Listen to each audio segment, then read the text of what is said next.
Bienvenue sur Aventure humaine, le balado à deux voix qui parle cash de l'économie d'aujourd'hui et de demain, orienté vers la transition sociale et environnementale avec des femmes et des hommes de talent pour un monde empli de sens. Je suis Laura et après un tour de monde de plus de 8 mois, seule en sac à dos, j'ai compris à quel point le fait de bien se connaître pouvait ouvrir de nouvelles portes, laisser place à de merveilleuses rencontres et entreprendre différemment en plaçant l'humain et la nature au cœur de toute démarche. Moi, c'est Gaël, passionné par les connexions humaines et les parcours sinueux, mais riches, de chaque aventurier de la vie. Je suis convaincu que nous pouvons réaliser de grands projets si nous sommes bien entourés et préparés à affronter les obstacles. Et c'est pourquoi, pour t'inspirer, je pars rencontrer des personnalités visionnaires et audacieuses chaque semaine. Alors si toi aussi, une vie à impact positif te parle, aide-nous à partager et faire grandir notre balado que l'on chérit particulièrement. Alors ouvre bien tes oreilles et ton carnet. Bonjour à toutes et à tous, aventuriers de la vie. Je vous retrouve aujourd'hui pour un épisode très particulier. Cela correspond à la période toute particulière que l'on vit dans le monde entier. Nous sommes le 19 mars 2020. Cela fait quelques jours que le confinement a été instauré pour lutter contre la propagation du virus Covid-19. Nous sommes en guerre contre un ennemi invisible. Et pourtant, nous sommes en paix. Très, très déstabilisant ce climat. Mais alors que beaucoup paniquent, je vous invite à vous réfugier dans votre profond intérieur, vos fondations, vos origines. Pour illustrer mon propos aujourd'hui, je vous partage une conversation que je n'ai pas enregistrée moi-même. Celle de ma grand-mère Suzanne, ma petite mamie adorée, qui nous a quittés il y a maintenant 3 ans.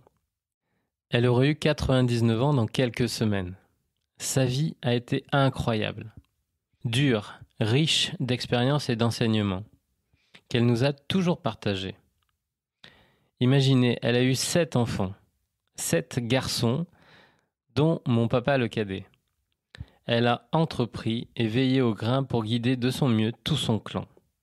En l'an 2000, Armandiou l'interviewe et lui propose de parler de son enfance, son adolescence, dans les années 30-40. Ils partagent alors des souvenirs communs d'une vie à la campagne, dans un petit village auvergnat, Vertaison.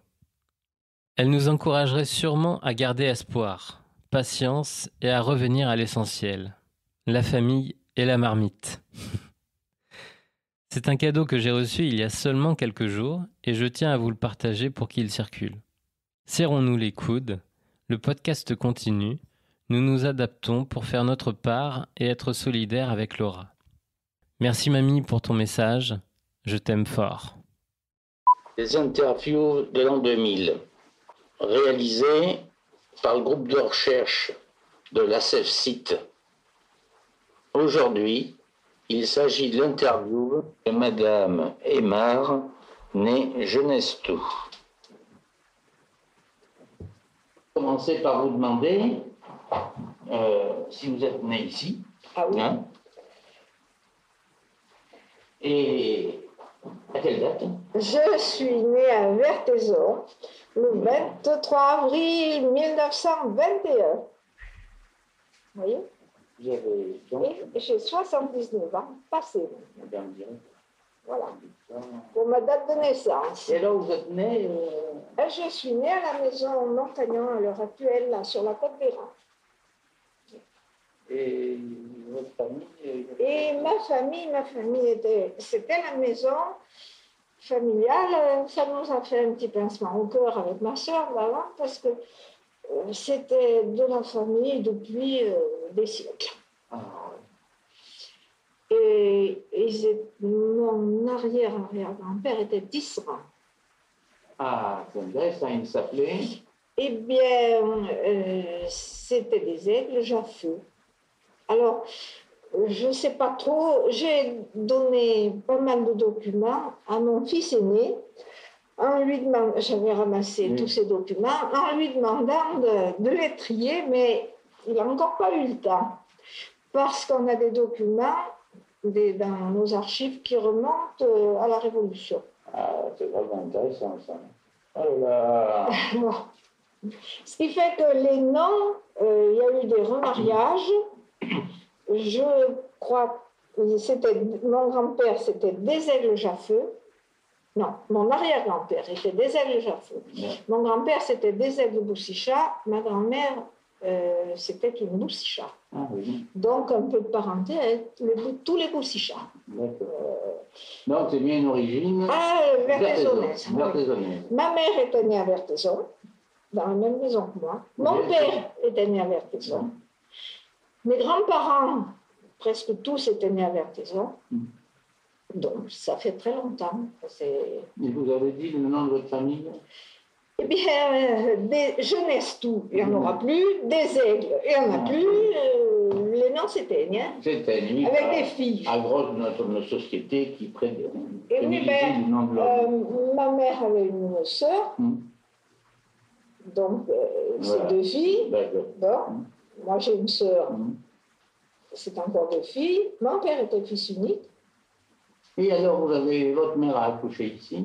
Ah oui, on n'allait pas ailleurs. Hein, et alors, comment ça se passait? Et...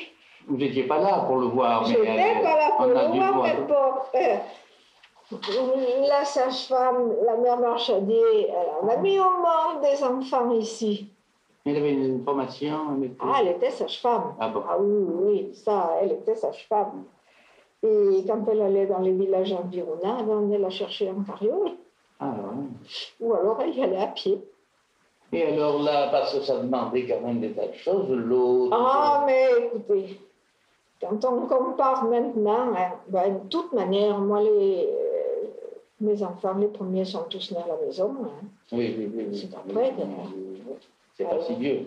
Non, ça, il y a été bien un petit peu plus d'accidents. Mais enfin, l'un dans l'autre, ça se passait pas trop mal. Et alors, l'eau, vos parents prenaient l'eau alors Et à la fontaine. La fontaine de... Il y avait, au cours, il y avait une bonne fontaine, on tournait la manivelle. Là. Ah oui. Et puis, sous le grand mur, là, vers chez Berton, il y a une fontaine, là aussi. Mais alors, attention, il y a l'eau potable qu'à un robinet, là. Ah bon? L'autre, c'est de l'eau qui descend de cave, et ça ne soit plus maintenant, mais autrefois, quand il y avait beaucoup de vendanges, l'eau coulait rose. Ah oui, d'accord.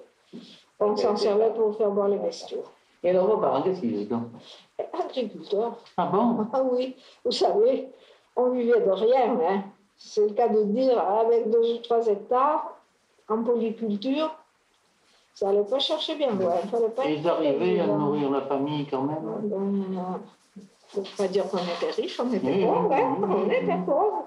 Il y avait des... Et il y en avait beaucoup comme nous. Il y avait beaucoup de riches. Hein. Oui, mais ça, quand on regarde les statistiques, les gens qui payent des impôts, on voit qu'à la tonne, il n'y a pas beaucoup. Il n'y en a pas beaucoup. Oui. Et alors, vous aviez des bêtes? Eh bien, moi, je me une paire de vaches. Une paire de vaches. Eh bien, quand elles avaient travaillé le soir, le seau n'était pas plein. Hein. Ah oui. Et alors, les cassous? Eh bien, on vendait sur place. Et puis, à ce moment-là, ceux qui avaient des vaches, pour beaucoup, faisaient la distribution à domicile. Ah bon? Alors, on partait, ma grand-mère préparait les bidons, et puis avec ma soeur, elle allait d'un côté, l'autre de l'autre, on allait porter un demi-litre ici, un demi-litre tous les 2 jours ailleurs. Et alors, où c'est qu'elles allaient paître ces vaches? Eh bien, elles ne sortaient pas beaucoup, hein, elles n'étaient pas dehors tout le temps. Ah bon? On avait un pré vers les Soleils, par là-bas. Ah oui. Alors, dès qu'on a pu aller les garder, on les a sorties. Quand il n'y avait personne pour aller les garder chez moi, elles étaient à l'étable. Ah, Il y avait le foin et les betteraves. Il n'y avait pas de granulés. Hein. Votre père s'en servait pour labourer? Ah oui. Il les attelait? Il les attelait. Mais là, il ne travaillait pas pour d'autres, non? Ah non. Non. C'est-à-dire qu'on s'entraidait beaucoup. Ah ouais. Alors, comme pour labourer, pour charruer, on disait qu'il fallait plusieurs. Une paire de vaches, ça ne suffisait pas. Alors, on était on s'aidait avec un autre qui avait des vaches ou un cheval pour mettre devant. Alors ils allaient labourer un jour pour un jour pour l'autre. Il y avait beaucoup d'entraide. Hein.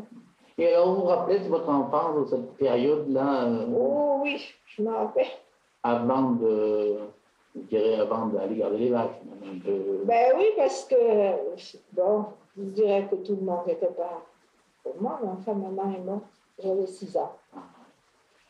Et alors, comment ça s'est passé? Eh ben, j'avais une grand-mère qui s'occupait de nous, mais qui était pleine de rhumatisme, qui ne sortait jamais. Alors voilà, on était dans la famille avec mon père, mon grand-père et ma grand-mère, ma soeur qui était plus jeune que moi, qui n'avait pas 4 ans quand maman est décédée. Alors je ne vous dis pas que... Vous êtes devenu adulte très tôt, quoi. Très tôt, et puis bon, on n'avait pas beaucoup d'exigences. Hein, oui. Hein. Mais seulement, vous voyez, ben, comme disait Fernand Reynaud, on avait le lait, on avait le vin, on avait le pain, avec un peu de blé. On avait des légumes parce qu'il y avait un jardin. Ah, il y avait un jardin. Ah ben oui, la maison avait un jardin derrière, et puis mon père s'en occupait bien, il y avait de beaux légumes. Alors, bon, ben, qu'est-ce que vous lui avez appris? Il en fallait moins, hein? Et alors, vous vous rappelez vos contacts avec d'autres jeunes du quartier dans la petite enfance? Vous en avez Ah ben oui, ben si, parce que, vous savez, en haut, il y avait chez Aurel, où est le docteur Barès maintenant. Oui. Pas où il consulte, mais la maison. Là, ils étaient nombreux. Et puis, ben, on se réunissait, il n'y avait pas de télévision. Ben, en été, le soir, eh bien, on allait soit sur la Banche, soit devant chez Aurel. Et puis, bon, on s'amusait, hein, on ne s'ennuyait pas. On ne s'ennuyait pas. Ah, du tout. C'est très différent maintenant. Et puis, et alors, après, vous êtes allé à l'école où? Moi, j'étais à l'école libre. Et puis, point final. Toute votre scolarité à l'école libre? Ah ben oui, à 12 ans. Ça, j'ai toujours dit à mes enfants, vous me mettrez où vous ne mettrez pas, c'est comme vous voulez. Bon, j'ai passé mon certificat à 12 ans. J'ai été reçue. C'était en avance par rapport à oui, j'étais pas en retard. Non, j'aurais bien aimé aller plus loin, mais bon. Et alors, mon père me dit, bon, il y en a qui font des cadeaux un peu plus forts, mais qu'est-ce que tu veux? Je ne peux pas. Je vais aller chez Chambria, je vais te faire un joli petit fichier. Vous savez ce que c'est, hein? Pour mon cadeau de certificat. Alors, il y a quelques temps... Et vous étiez fière, non? Ben, c'était normal, vous savez, mais on n'avait pas d'exigence, hein. Oui, mais après, c'était un dessous, c'était quelque chose pour travailler. Et c'était quelque chose pour travailler parce que les autres sont un peu trop grands, ça fatiguerait trop, alors on a fait faire un petit à ma mesure. Et quand j'ai pu prendre un plus grand, ma soeur a pris le plus petit, et elle m'a dit, je l'ai encore et je le garde en souvenir. Libre, c'était là-haut? Oui, eh ben, vous la connaissez? Oui. Et qui c'est qui faisait à l'époque? Moi, c'était Mademoiselle Duché et Mademoiselle Sarbier.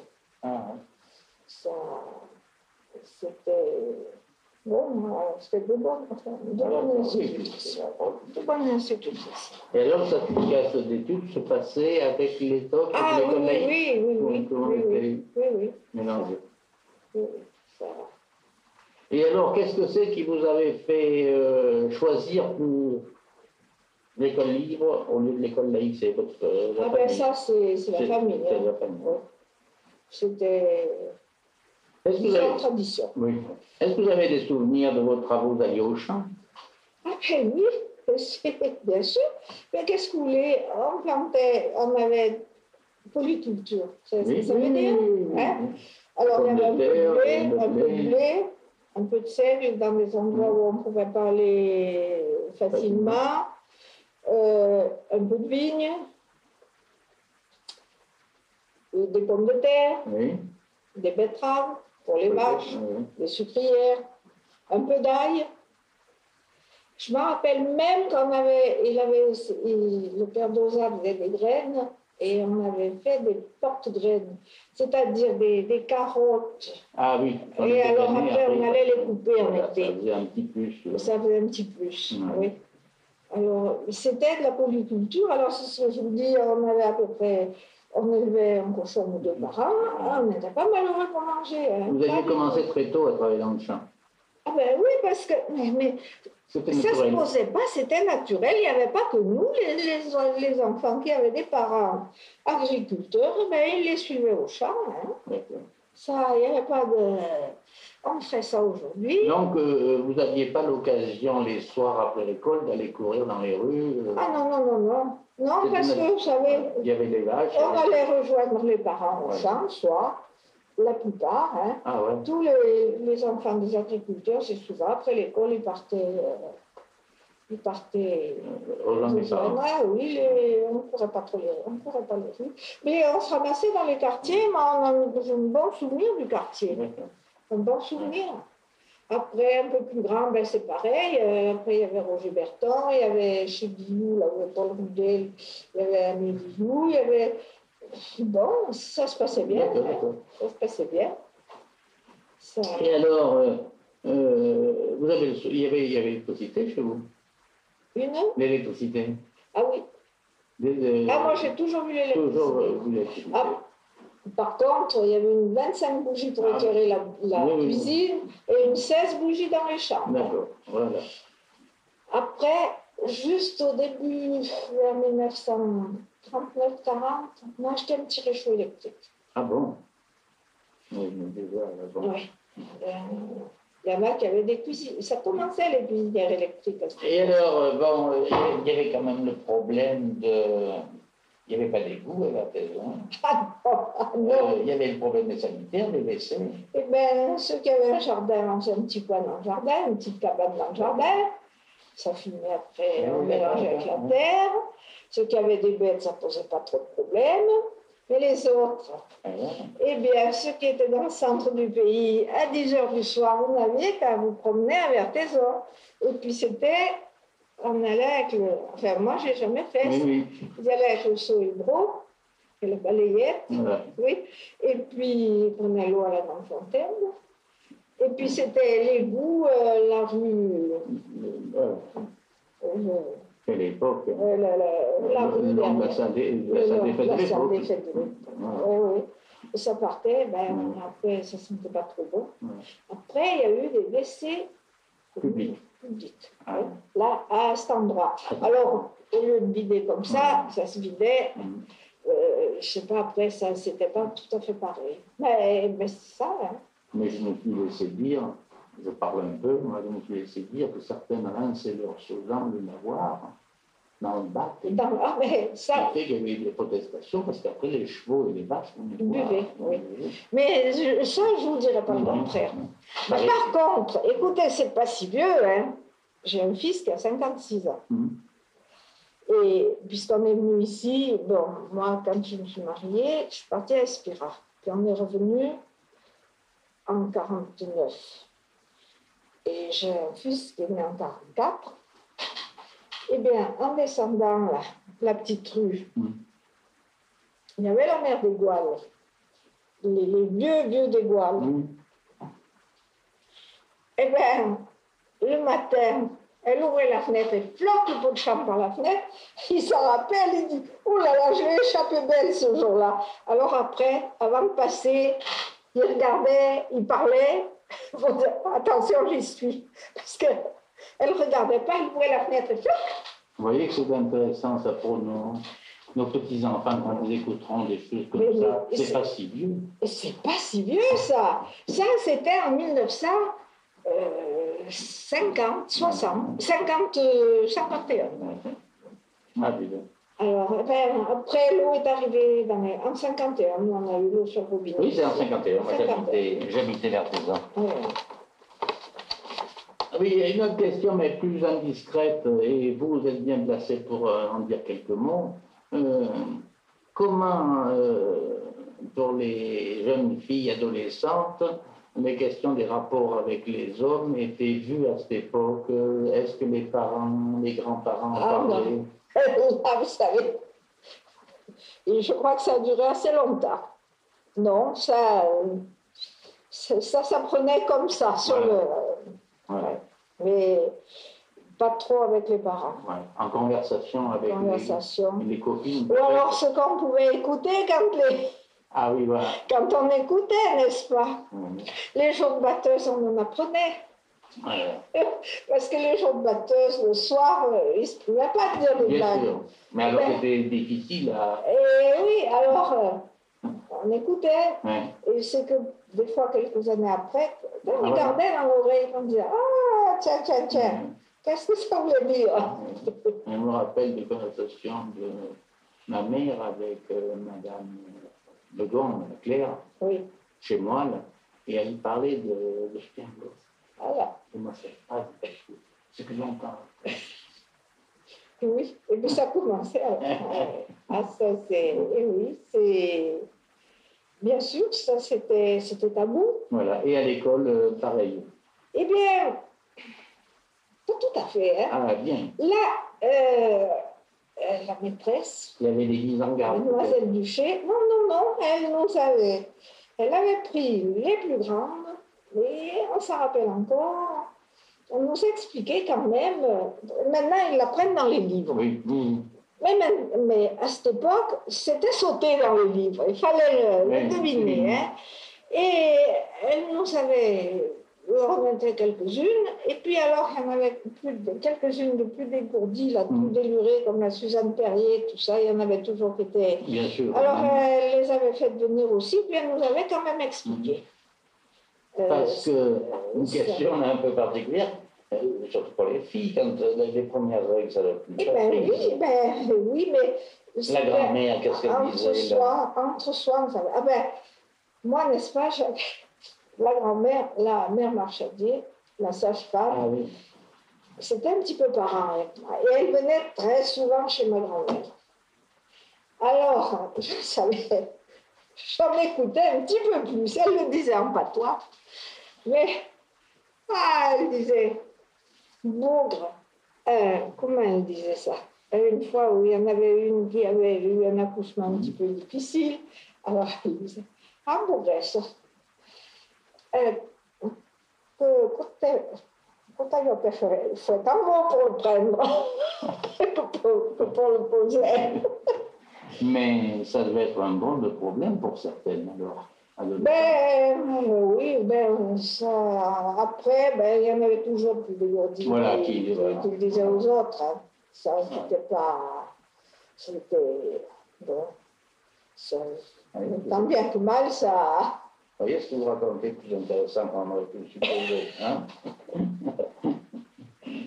Et alors, à l'adolescence, là, je regarde de temps en temps parce que j'ai un problème de temps en temps. À l'adolescence, qu'est-ce que vous disiez quand vous avez été 17 ans les distractions, les balles, tout ça, ça existait ça commençait. Ça commençait d'exister. Hein. Ça commençait d'exister. Non, mais moi, j'étais pas en deuil, et puis,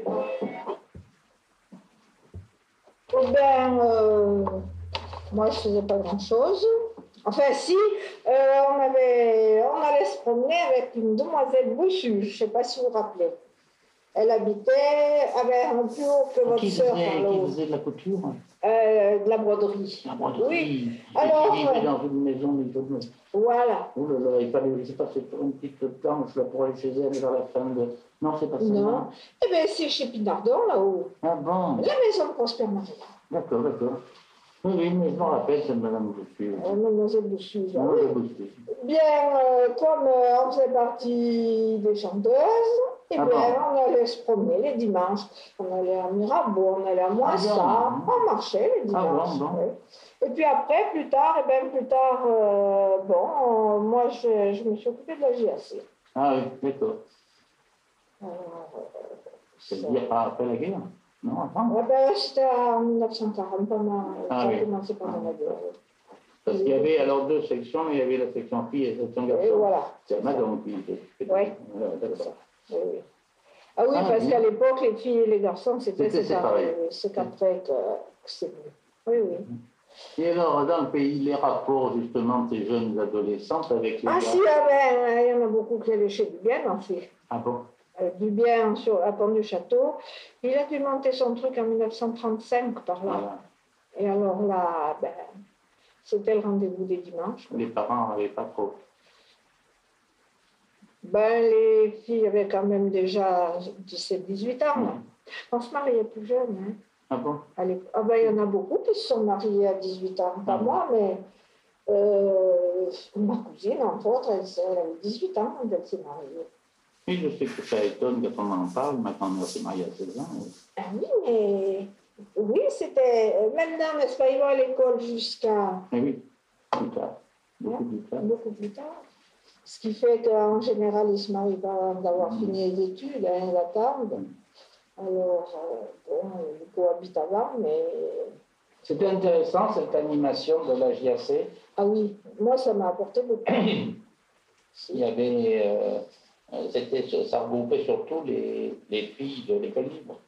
Ah ben, pas nécessairement, il y en avait d'autres aussi. Oui. Oui, il y en avait bien d'autres, ceux qui voulaient venir. Oui.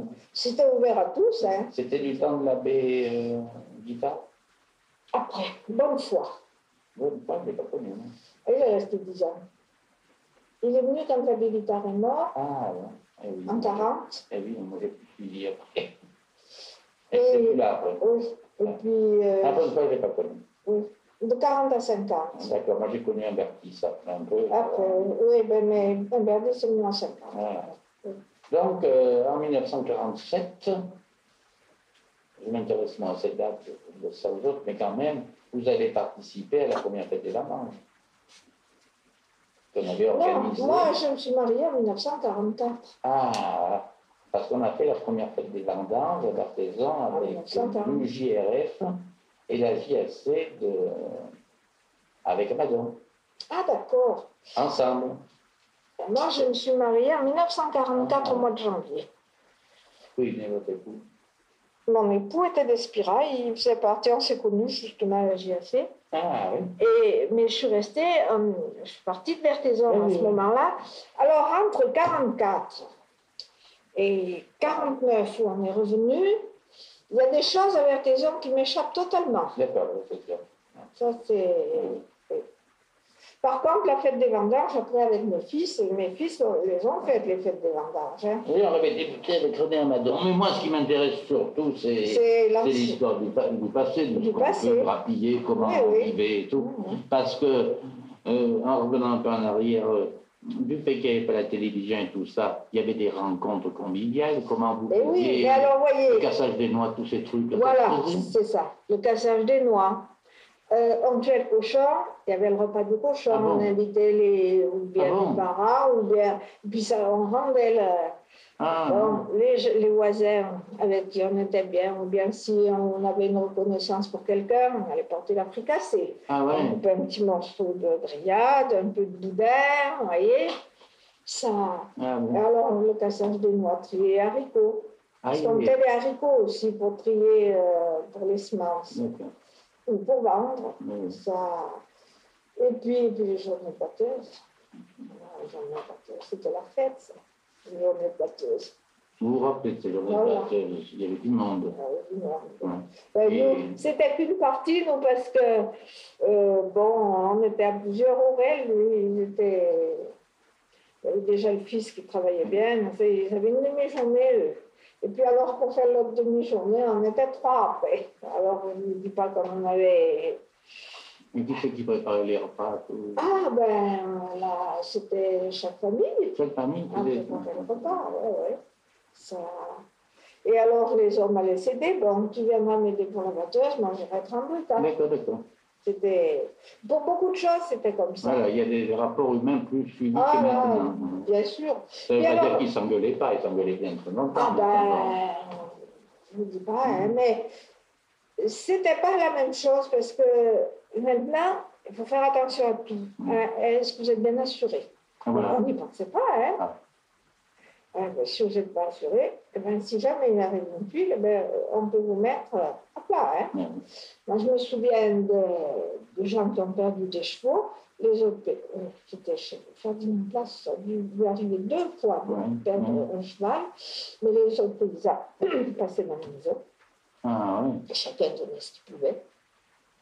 Oui, il y avait une autre solidarité. Ah, une autre solidarité. On avait plus besoin de l'autre, quoi. Ah oui, parce que maintenant, il faut toujours mettre une question d'argent au milieu. La société a changé. Et c'est là le problème. Et alors, les rapports avec les filles qui allaient à l'école laïque? Ah ben, ça se passait bien. Bien. Là, de notre côté, on n'a pas de problème. Ça, moi, j'avais des amis qui allaient à l'école laïque, Broquet.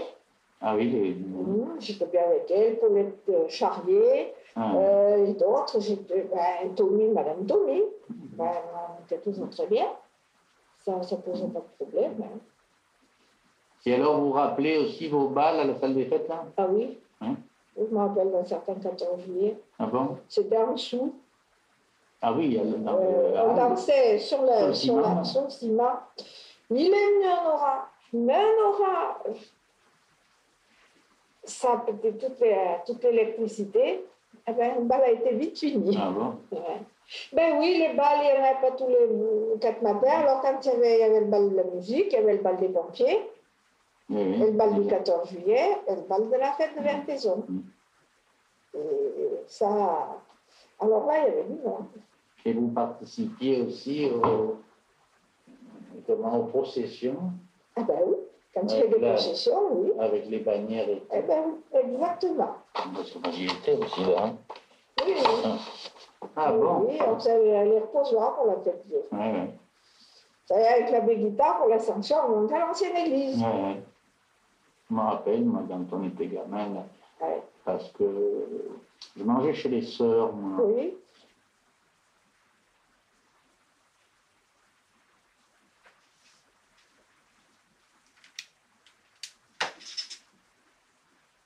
C'est l'époque. Elle était chez Chamoyard. Et après? Après, elle a changé. C'est en 1940, au mois de décembre, qu'il y a eu le déménagement à la poste qui est actuelle. Et c'était pour faire un petit peu d'argent de poche. Hein. Ça, parce qu'à ce moment-là, je veux dire que les filles, pour se faire un peu d'argent de poche, les unes allaient faire des ménages. Ah bon? Et d'autres, en hiver, allaient au pissenlit. Et chacun se débrouillait comme il pouvait. Hein, ça. Et alors la poste, qui c'est qui vous a formé à ce Eh bien, bon, mes parents, mon père était bien avec chez Libardon, et Madame Libardon était à la poste. Elle m'a dit, écoute, si tu veux, tu pourrais venir, puisqu'il faut quelqu'un. J'ai dit, je veux bien. Et c'est comme ça que je suis allée. Mais alors, ce souvenir de la déclaration de guerre, là, ça m'a très profondément marqué. Parce qu'à l'époque, il fallait appeler toutes les communes pour que les maires soient avertis.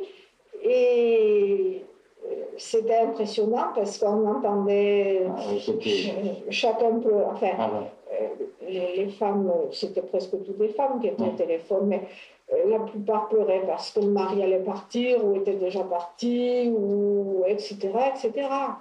C'était puis une déclaration de guerre. Hein. Et alors vous y attendiez, à votre âge, là, vous y attendiez à cette déclaration de guerre? Vous avez le souvenir de ça? Oui, on avait le souvenir qu'en 1938, quand il y avait eu, je ne me souviens pas le nom, ils avaient été à Munich. Oui, on disait, bon, mon père disait peut-être on n'a pas recommencé parce que lui, il avait fait toute la guerre de 14-18. Il était resté 4 ans et demi. Alors, même ceux qui ne partaient pas, qui avaient déjà les souvenirs, c'est pas possible qu'on recommence une pareille chose. Hein. Ça, il y avait eu 60 morts. Ça, alors, c'était quelque chose de poignant. Ça vous a marqué, ça? Ça m'a marqué. Oui. Là, c'est un peu des souvenirs personnels que je vous raconte. Oui, mais c'est l'histoire. C'est l'histoire, mais enfin, c'est quand même un peu personnel. Non, mais c'est intéressant de savoir. Ça veut dire qu'il y a des tas de gens qui ont fait la chose Vous aviez des relations avec les autres, dans les autres postes de la commune? Vous parliez des fois au téléphone? Ah ben c'était différent. Là aussi, on avait des relations, hein, parce que entre bureaux, on s'appelait par son nom. Et puis quelquefois, on arrivait à se connaître comme ça, à force de bon, tu me passes tel numéro, on se tutoyait. Ça faisait. Je pense que maintenant, dans n'importe quelle administration, ils n'ont plus du tout les mêmes relations. Hein. Pourquoi vous avez quitté ça? Eh bien, j'étais jusqu'à mon mariage. Et puis, il aurait fallu, j'aurais pu continuer, mais il fallait que je parte de Vertesson. Ouais. Alors, hein. Et puis alors, comme j'ai épousé un paysan, qui n'est pas resté agriculteur. Eh bien, c'est-à-dire qu'il a été formé par la GAC. La GAC a formé beaucoup de gens, hein. Et il avait vu venir que, bon, ils avaient plus de terrain à Espira. C'était déjà pas tout à fait la même. Le terrain est plus plat, les parcelles étaient plus grandes, c'était déjà pas tout à fait pareil. Mais mon époux avait vu venir les difficultés. Et il avait eu l'occasion de visiter des élevages avicoles et il avait été tenté par l'agriculture et c'est comme ça qu'on s'est transformé en agriculteur. On a changé de métier combien de fois? À une époque où ça... Ah oui, et à une époque, on a construit ce poulailler en 1949. C'est l'écorché qui l'avait construit. Et mon mari avait fait le calcul qu'en nourrissant correctement 200 poules qui pondraient en hiver quand il n'y avait pas d'œufs, il gagnerait presque autant qu'aller chez Michelin. Mais ça n'a pas duré longtemps. Ça a été à une vitesse grand V. Il a fallu, pour s'en sortir après, mettre couver. Après, c'était trop petit. Il a fallu abattre, ainsi de suite, ainsi de suite. Le cycle infernal. Oui, on voit bien comment ça s'est passé en Bretagne. Eh bien... Ah oui, alors vous aviez changé de voie, là. Eh bien, on était toujours agricole, quoi. D'accord. Mon père, c'était déjà une spécialisation. C'était une spécialisation. Et à l'artisan, ça a été assez bien admis, ce changement? Moyennement, hein? Tiens, il veut faire quelque chose, celui-là. Voilà. Il y avait quand même une mentalité. Ah oui. Non, franchement, on n'était pas très aidés quand on voulait innover. Voilà. Non, c'est sûr. Je pense que maintenant, c'est un peu différent. Et encore. On se méfie toujours des nouveautés. Des nouveautés, des nouveaux gens. Oui. Et oui, c'est comme ça. Et alors, en même temps de votre activité, vous avez élevé vos enfants? Eh bien oui. Alors ça, j'ai apprécié de ce côté-là, parce que j'étais à la maison, je travaillais beaucoup, mais quand ils arrivaient de l'école, il y avait toujours quelqu'un. Voilà. Alors, ils ne sont jamais allés courir beaucoup les rues, mais par contre, j'ai toujours eu beaucoup de copains. C'était tous des garçons, alors j'ai l'habitude des copains. D'accord. Ça.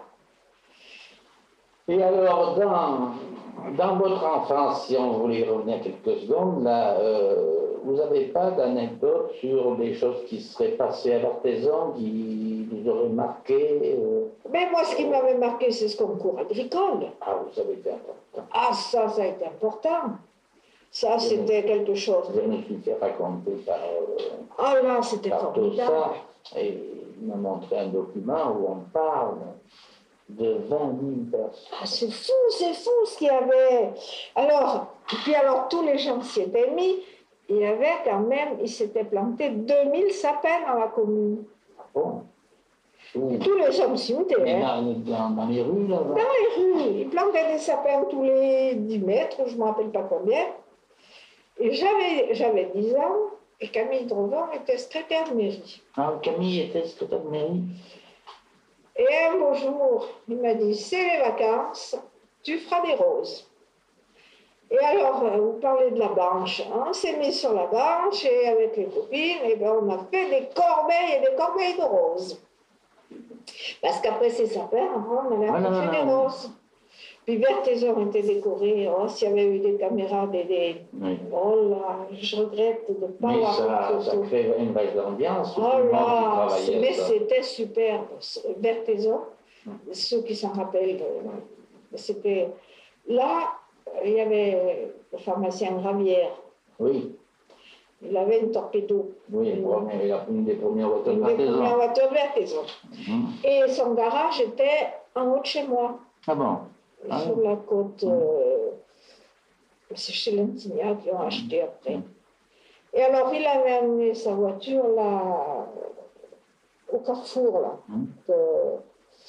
Et puis alors, elle était décorée avec des légumes. Alors, qui avait la plus grosse citrouille, qui avait les plus grosses pommes de terre, les plus gros poireaux, les plus gros choux. C'était une voiture de légumes et de fleurs. Puis alors, je me souviens quand même, à l'horloge, ils avaient fait un moulin à vent. Chacun faisait un. Chaque quartier, mais c'était formidable. Qui c'est qui avait animé tout ça là? Ah ben, écoutez, c'était le concours agricole. Donc le concours agricole, ça se faisait. Il y avait Berthézon, Billon, Saint-Dié. Je crois qu'il y en avait un autre canton. Il devait y avoir Bicle-Banque. Eh bien oui, mais il y avait un comité des fêtes. Oui. Ah, ben moi j'avais 10 ans. Hein. Oui. Vous ne vous rappelez pas qui c'est qui a. Je pense que c'était le comité des fêtes. Ouais. Hein. Et alors, et puis c'était cantonal. Ah oui, mais et alors, il n'y avait pas que Berthézon qui exposait, parce qu'en descendant aux Ormeaux, il y avait les vaches, il y avait les animaux là-bas. C'était un concours aussi. C'était un concours. Oui, mais à votre âge, vous avez surtout regardé cette fête. Oui, mais alors, vous n'êtes pas allé voir qui avait organisé.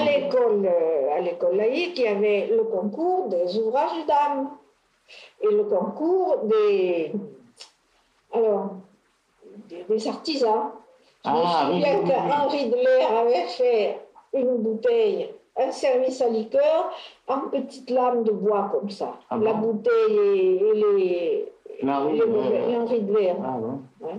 Franck Chambriard, il avait fait, je ne me rappelle pas ce que c'était une merveille en fer forgé. Je ne sais pas trop si c'était pas un caveau vent de glace, quelque chose comme ça.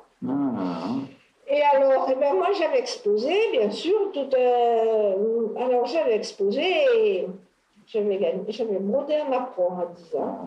À l'école, il y en a plusieurs. Alors on nous a donné un joli billet de 5 francs. Et quelques temps après, ils ont ramassé les billets pour les changer par les pièces. Ah oui. Je ne voulais pas donner mon billet. Mon père m'a dit, tu fais comme tu veux, mais si tu ne donnes pas, ça sera la même chose.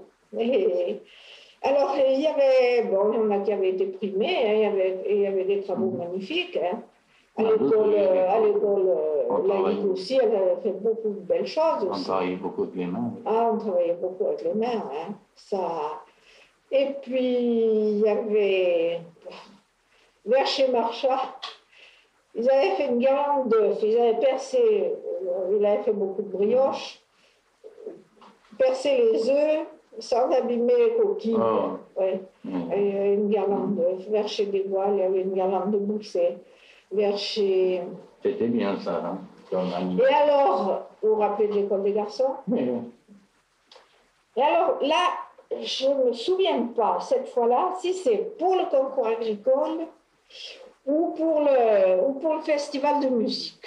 Je crois bien que c'est pour le festival de musique. Là, je mélange un petit peu les deux.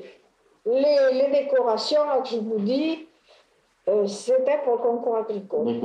Alors, des grandes banderoles bien nues à Berthézon, vers chez Fabre, vers chez le docteur Barès, là, en haut de la côte des Rangs.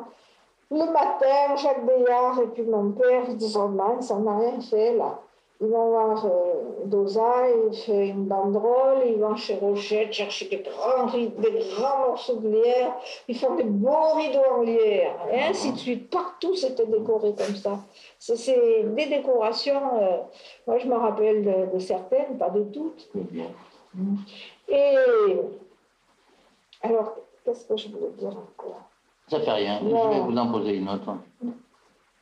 Comment? Ça y est, ouais. Je sais ce que je voulais dire. je ne peux pas dire si c'était, je crois bien que c'était que pour le festival. Il y avait Pierre Bonnard et Ernest Rudel, habillés en auvergnat. Non, il s'occupait, Ernest Rudel, il était, enfin c'est lui qui s'occupait de Tourbourdon, là, des Bertrand. C'était le gendre du père Fromage, je pense que c'est ça que je veux dire. Ils avaient mis une échelle entre la gendarmerie et l'école. Oui, je vois là. Oui, mais ce n'était pas la gendarmerie à l'époque, elle était plus tard, je crois. Une échelle ou deux échelles, enfin des échelles de maçon assez solides. Ils avaient monté un taras.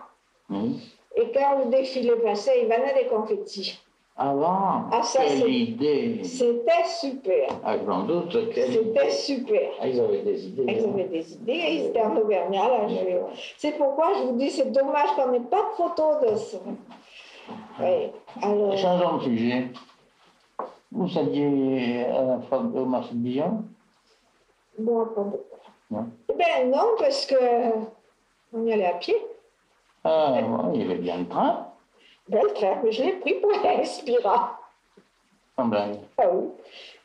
Quand je venais ici, eh ben, je prenais le train à Inspira avec mon fils dans la voiture. Et puis après, je montais de Chignal. Ah, dis donc, ça faisait pas un... Ah ben, ça ne faisait pas. Après, je faisais à pied. 5 kilomètres. Ah oui, vous êtes tout à pied. À tout à pied. Après, en vélo. Et gamine, votre premier voyage dans le train, vous rentrez? Non. C'était Clermont ou Dijon? C'est Clermont. Ah ouais? C'est Clermont. Ah, même mon premier voyage en train, j'avais 14 ans. En 1935, on est allé à Lourdes. Ah bon? Alors là, c'était un grand voyage. Ah oui, là, c'était déjà une expédition. Oui, justement, avec Mademoiselle Boussou, là, que je Voilà. Ah, c'était... Et ça vous a surpris, vous ne rappelez pas ça, la surprise du train, tout ça, non? Non, parce que le train, Vous voyez passer. on le voyait passer, hein. On le voyait passer. Je me souviens des premières Michelin. Ah oui. Quand on a vu les premières Michelin, ça... Et vos premiers voyages à Clermont, en dehors du train, c'était... Il y avait le car. Oui. Il y avait un car à partir de... Mais comment vous alliez là? Vous alliez petite, pas toute seule? Ah non, mais moi je ne l'avais pas tant jusqu'à ce que j'ai eu 14 ans. Après 14 ans, je suis allée toute seule. Ah d'accord. Ça... Mais j'ai allé avec ma tante, on n'était pas question qu'on allait toute seule. Bien sûr. On prenait le car, et c'était, avant des Gouales, c'était à Char. Ah, c'est le premier. Premier, oui. Mais c'était pas des cars portables. Et il y avait des femmes, beaucoup de chorias, surtout qui allaient au marché à Clermont, à Blanc-les-Dunes. Ah bon? Tard le samedi. Ah bon? Il y en avait de Vertaison aussi. Il y a les femmes au marché cimetière. Au marché à Clermont. D'accord. Oui. Ah bien. Vous n'avez pas d'autres... Et la vie communale vous intéressait moins, à votre âge? Oh ben oui, c'était... La gestion de la commune, tout ça. La gestion de la commune, ça remettait... Oui. Les hommes en parlaient au bateau? Ah oui, les hommes en parlaient. Ça intéressait les hommes, pas moi. Mais les femmes n'avaient pas de droit de vote. Ah oui, c'est ça. Ah, oui. Donc, on ne s'intéressait pas. Beaucoup moins que moi. Non. C'est-à-dire que vous n'entendiez jamais de grandes personnes, de femmes parler de choses les femmes en politiques. fait parler politique, non. Et avec les hommes, pas du tout. Ah ben, les hommes, quand les hommes parlaient politique, C'était entre eux. alors je vous dirais, c'était entre eux, et puis s'ils n'étaient pas d'accord, bien souvent les femmes disaient arrêtez avec votre politique. Ah, d'accord. C'est comme les soirs batteuses, là, on aurait pu réciter la guerre 14. Hein. Ah. Ça, c'était classique. Hein. C'est vrai que ça avait été un événement considérable. Et tu te souviens quand on était là, et quand on était là, et quand on était là, et celui-là qui est resté, ça c'est sûr. Et alors, moi j'ai mon fils aîné, qui a bien connu mon père, plus que les autres, parce que les autres étaient... Encore que si, mais il il savait l'histoire de la guerre de 14 presque par cœur, hein, parce qu'il la lui faisait dire et redire. Il s'intéresse beaucoup à l'histoire, mon fils. Ah oui, il s'intéresse. Il s'intéresse beaucoup à l'histoire. Donc, il ne se lassait pas avec lui. Mais c'est bien ça. C'est bien. Ça... Et oui, ça... Et alors, en dehors de ça, ce qui était quand même d'événements marquants de toute une génération, la guerre de 14, après, quelle image vous avez de la jeunesse des adolescents garçons de Vertaizon?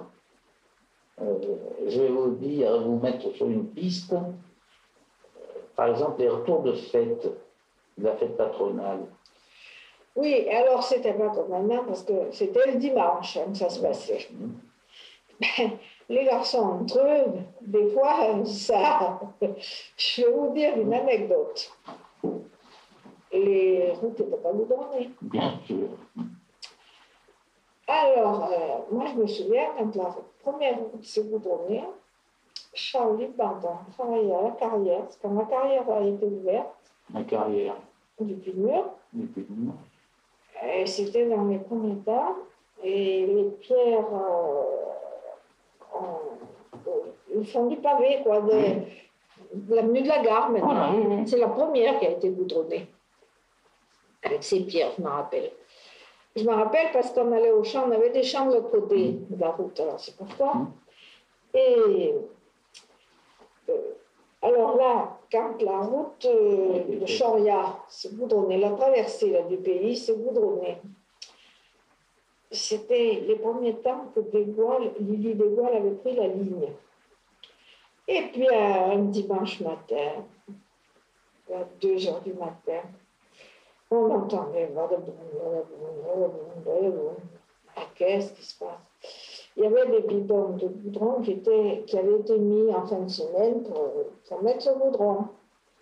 Eh bien, il y avait les jeunes, dont lui, qui s'étaient amusés à mettre les bidons à plat et les faire rouler jusqu'à chez Fabre par là-bas. Et puis le matin, moi je ne l'ai pas vu. Après, on a dit, il avait fait rouler les bidons, mais quand il a voulu passer avec le car, il a fallu qu'il les tourne. Il est content. Il n'avait qu'à s'en prendre. Ah, lui, il n'était pas tout seul, hein. C'était une bonne équipe, il devait avoir Frangela à l'époque. Et, il faisait la fête, hein. Il paraît qu'ils en faisaient des bêtises. Mais moi, je me dis que maintenant, les jeunes feraient ça, mais seulement, ils ne cassaient pas quand même. Ils ne cassaient pas. Ils faisaient des bêtises, mais bon. Moi, ce qui m'avait beaucoup frappé, je ne sais pas si vous vous rappelez, c'était le lendemain de fête. Le lundi, il y avait un retour de fête. Ah, il y avait un retour de fête. Et ceux qui avaient accumulé des œufs pourris. Ah oui, ah oui. Moi, ça m'avait toujours marqué. Ah oui, parce qu'il y avait le lendemain de la fête, on cassait les pots, il y avait des jeux. Oui, et puis il y en a qui bombardaient notamment les vieux. Ouais. Alors ça, c'était un petit peu... Ça, c'est un peu un jour Noyer, le père de Paul, Henri Noyer. Je ne sais pas s'il était en tant que conseiller... Il était conseiller d'arrondissement à l'époque, je pense. Il en a reçu là, mais je crois qu'après, ça a été mis un peu en sourdine. Parce qu'il y avait aussi comment ils appelaient ça, le goupillon, oui. Ah, mais ça, il fallait que le boulanger oublie sa torche devant le... Oui, ça, c'était pas... Je sais qu'il l'avait fait à la Mercière ou là, c'était 30 ans. Ah oui, oui. Oui, mais ça, c'est quand même un peu... Ça se... À partir de l'après-guerre, ça s'est plus fait. Ça. Heureusement, parce que moi, ça m'avait beaucoup marqué. C'était avant, oui. C'était avant. Ah, quelquefois, les lundis, bon, nous, on n'avait pas beaucoup de place. L'air, c'était devant la grange. La charrue aussi. Quelquefois, il fallait aller le chercher un peu plus loin.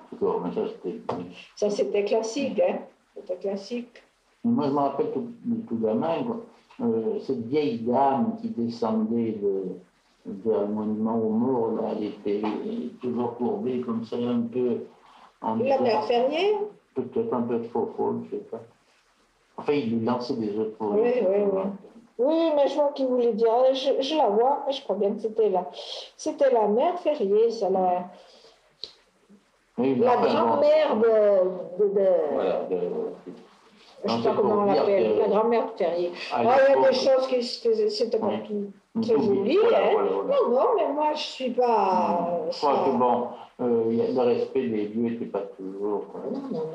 Non, non. Ça, surtout, puis il y en avait beaucoup, c'était des pauvres vieux. Moi, je voyais, moi, ça m'a toujours frappé beaucoup. Bon, j'étais marqué par ça, je ne sais pas pourquoi.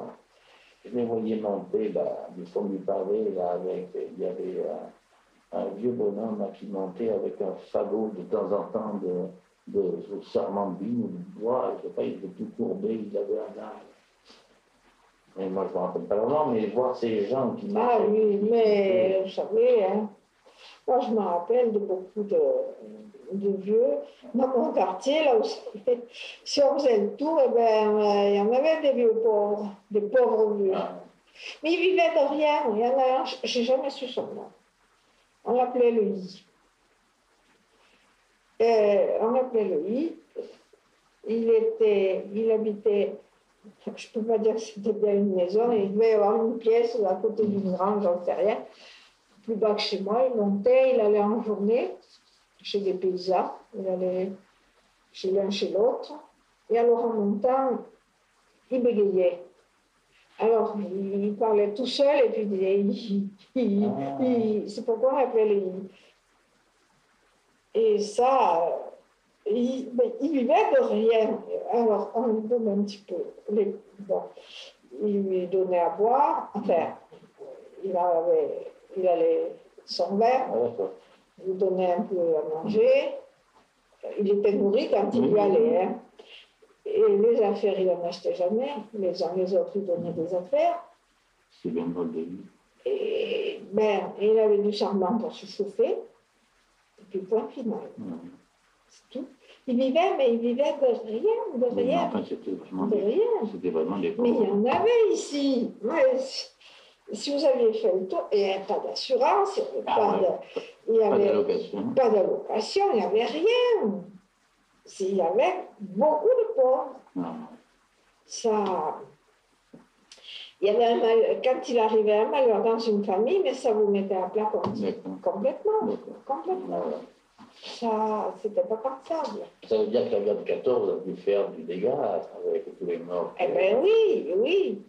Puis elle a commencé à changer. Mais enfin, entre les deux guerres, moi je me rappelle qu'entre les deux guerres. Là, il y avait tous ces lieux, je vous dis, les uns avaient perdu leurs enfants, d'autres. Et pas d'hôpitaux. Et pas. Non, ils finissaient ici, après à l'hôpital général. Ouais. Ça, mais enfin. Ça. Oui. Et toute une époque. Et je crois que c'est formidable d'essayer avec des gens comme vous, qui vont le raconter d'une façon différente, d'avoir un peu l'image de ce qu'était le pays à l'époque. Oui, parce que moi, je peux vous parler que d'un quartier. Mais dans 50 ans, certains seront contents d'essayer de dire comment ils vivaient à cette époque. J'ai quand même des fils qui ont bien voulu m'écouter et à qui j'ai raconté ces choses-là. Mais c'est vrai que les jeunes d'aujourd'hui, vous leur dites ça, les petits-enfants, même les petits-enfants les plus grands aussi, enfin, ils sont étonnés. Ah oui. Ils sont étonnés, ils ne peuvent pas Non. Mais on ne peut pas se rendre compte. Hein. Non, on ne peut pas. Pas possible. Encore moi, je dis, j'ai toujours vu l'électricité. Hein. Mais alors, bien sûr, pour se chauffer, on avait un fourneau, on ramassait les charbons vides, on perdait du bois l'hiver, on se chauffait, le fourneau se chauffait. Ça... Oui, mais enfin, c'était pas une vie facile. C'était pas l'eau, en fait, on a eu l'eau en 51 à la présent. Oui, en 51. Et alors, moi, on est venu en 49 ici, mais moi, j'avais le puits, un puits à l'eau ici. Elle était bonne. Elle nous a jamais fait mal. Par contre, on voudrait s'en servir maintenant et Ah, faudrait tout a changé, donc. réaliser parce que depuis Oui. 50 ans, le puits n'a pas été nettoyé ni rien. Oui, et en plus, le filtrage se faisait, plus on tirait d'eau, plus... Et oui, c'était pas pareil, pas pareil. Oui, ça fait beaucoup de changements. Beaucoup. Comment ça sera dans 50 ans? Alors, mon père disait, je crois qu'il n'y a pas de génération qui en ait entendu que nous de changement, parce que par rapport à ce qu'il avait connu, lui, il y avait déjà un grand progrès. Oui, enfin, petit, quand on le regarde. Et alors maintenant, c'est pareil. Et puis alors, je pense que c'est l'effet boule de neige. Voilà. Plus ça va vite. Et maintenant, quand je vois Internet et tout ça, moi, ça m'affole. Ah, ok. Ça va. Et voilà, fin de l'interview de Madame Aymar, fait par Armand Diouf. Elle aurait encore beaucoup de choses à raconter, mais ce sera pour une autre fois. Un très très grand merci à toi d'avoir écouté cette discussion jusqu'au bout. Nous espérons qu'elle t'a donné envie de passer à l'action dès aujourd'hui. Tu as une remarque, un conseil ou un besoin ? Appelle-nous au 06 59 07 64 99 ou envoie-nous un email à l'adresse suivante avouslesstudios@a-venturehumaine.com. Nous serons ravis d'échanger avec toi. On se retrouve bientôt sur ton application favorite, donc abonne-toi. Partage cet épisode autour de toi et laisse-nous un avis 5 étoiles sur iTunes Podcast. En attendant la prochaine conversation, deviens un aventurier de ta vie. Nous te souhaitons une semaine extraordinaire. À bientôt!